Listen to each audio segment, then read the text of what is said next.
I'm Jessica, 35, thriving in my marketing career and living the suburban dream with my husband, Mike.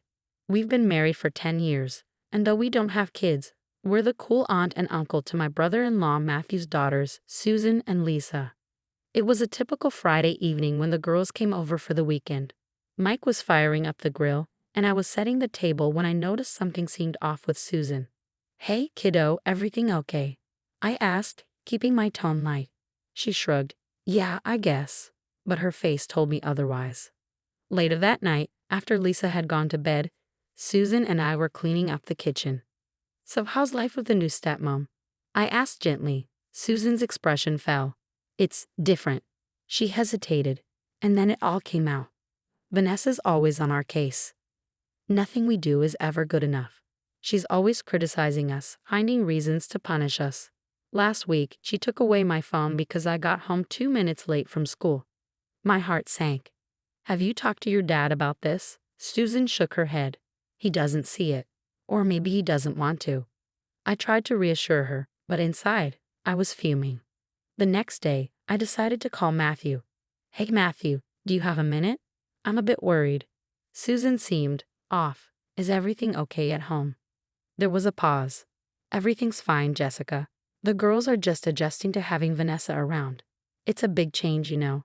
I could sense he wasn't open to discussing it further, so I dropped it, though I couldn't shake the feeling that something was very wrong.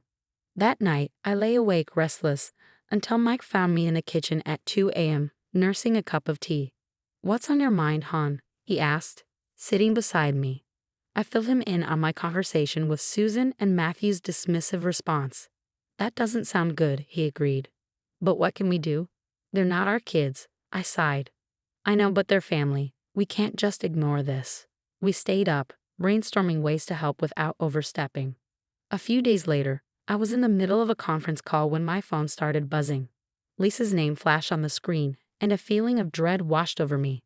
"Aunt Jessica, please help us." Her voice came barely above a whisper, thick with fear. "Vanessa locked us in our room. We haven't eaten since yesterday. Dad's not answering his phone. I'm scared." My blood ran cold. "Stay calm, sweetie. We're coming." I rushed to Mike's office, heart racing. "We need to go now." The drive to Matthew's house was a blur, my mind filled with the worst possible scenarios.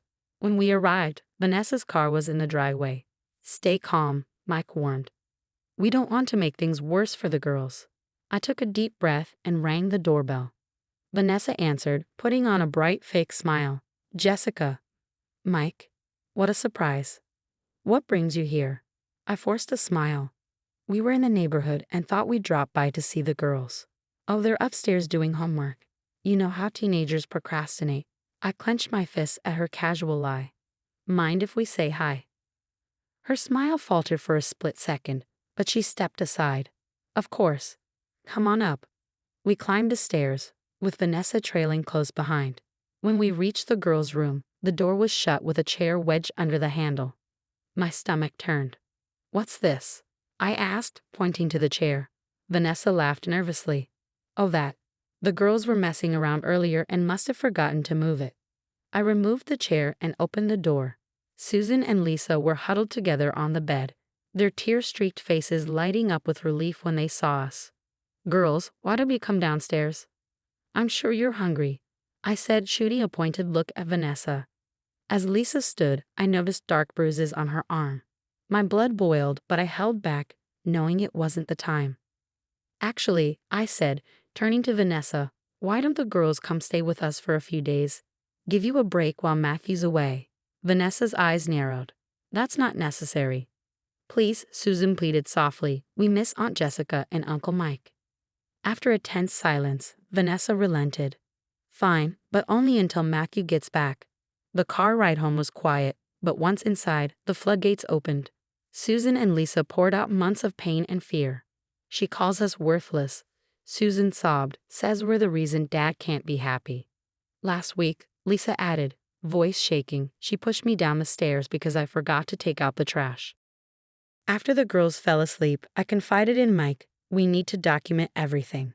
Matthew has to see the truth." Over the next few days, we carefully gathered evidence. Photos of the girls' bruises, recordings of their accounts. It was heart-wrenching, but necessary. Then, the storm hit. Matthew burst through our front door, his face twisted with anger.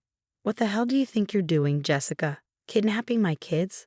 "Matthew, please, you need to listen," I began, trying to keep calm. "No, you listen," he shouted. "You've always been jealous of Vanessa. Now you're turning my own daughters against her." I took a deep breath. "Matthew, the girls are being abused. We have proof." "Proof? What proof?" he sneered. A few crocodile tears and made-up stories. Susan and Lisa appeared in the doorway, drawn by the shouting. "Dad, please," Susan begged. "It's all true. Vanessa is hurting us," Lisa whispered, clinging to me. But Matthew's face only darkened. "Enough," he bellowed. "Get your things. We're going home."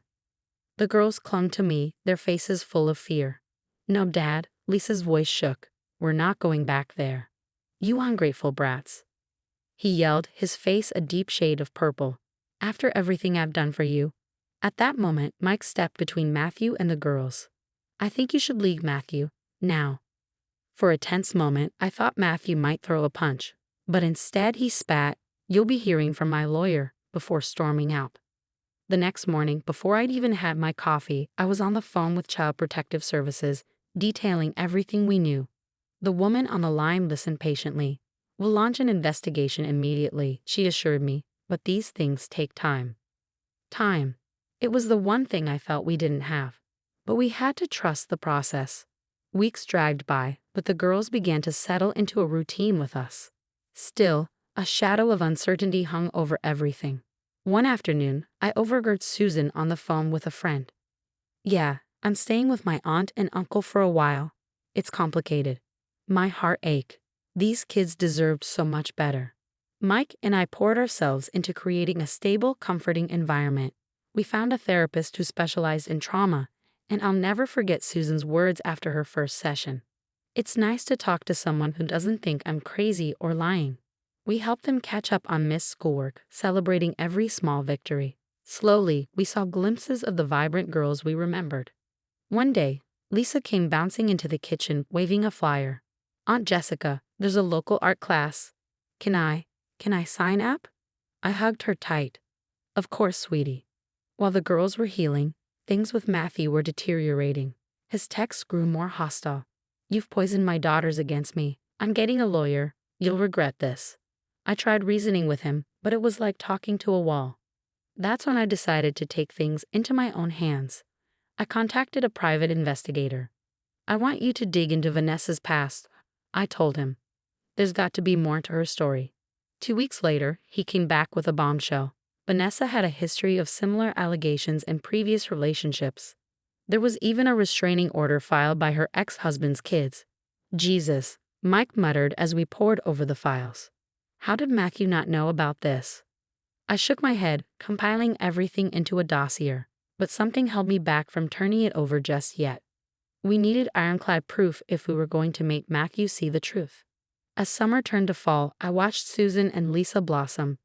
They made new friends, rediscovered old hobbies.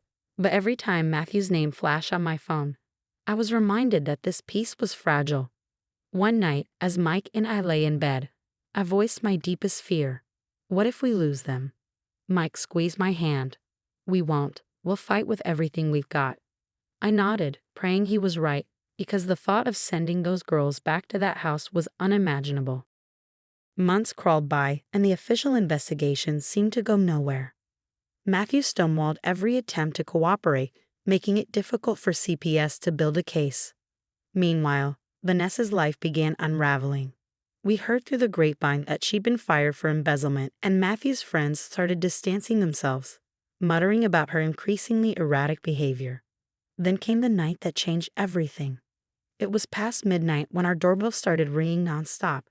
Security footage showed Vanessa, clearly intoxicated, swaying on our porch. "Let me see my girls," she slurred, pounding on the door. Chaos erupted as she grew more belligerent, and it wasn't long before the police arrived, arresting her as she kicked and screamed. The girls huddled in the living room, both terrified and relieved. "It's over," Susan whispered. "It's finally over." With Vanessa's arrest, everything we had gathered finally came to light. Faced with undeniable evidence, Matthew crumbled. He showed up at our door a week later, looking like he aged a decade. "I'm so sorry," he choked out. "I should have listened. I should have protected them." The girls were cautious but agreed to talk. After a long, tearful conversation, Lisa spoke up. "We want to try," she said, "but we need rules. Family therapy, and if Vanessa stays gone. Forever." Matthew nodded, relief and determination in his eyes. "Anything. I'll do anything to make this right." Life gradually settled into a new normal. Susan and Lisa stayed with us, thriving in the stable environment we provided. They began having supervised visits with Matthew, slowly rebuilding trust. One evening, as Mike and I watched the girls laughing in the backyard, he turned to me. "You know, we're pretty good at this parenting thing." I smiled. "Yeah, maybe we are. Maybe we should look into fostering." Months later, I found a letter on my nightstand. Inside was a hand-drawn card from Susan and Lisa. "Dear Aunt Jessica and Uncle Mike, we don't know where we'd be without you. Thank you for fighting for us, for believing us, for loving us. You saved us in every way a person can be saved. We love you, Susan and Lisa." I hugged the card to my chest, tears flowing freely. The road had been long and hard, but seeing those girls heal and grow made every battle worth it. We had weathered the storm together and come out stronger on the other side. Now I have a question for you. If you were in Jessica's position, would you have confronted Matthew earlier about Vanessa's behavior, even without concrete evidence? Or would you have waited to gather proof, knowing the girls might suffer longer? This is a tough dilemma that many face when suspecting abuse. There's no easy answer, but your perspective could help others in similar situations. Share your thoughts in the comments below.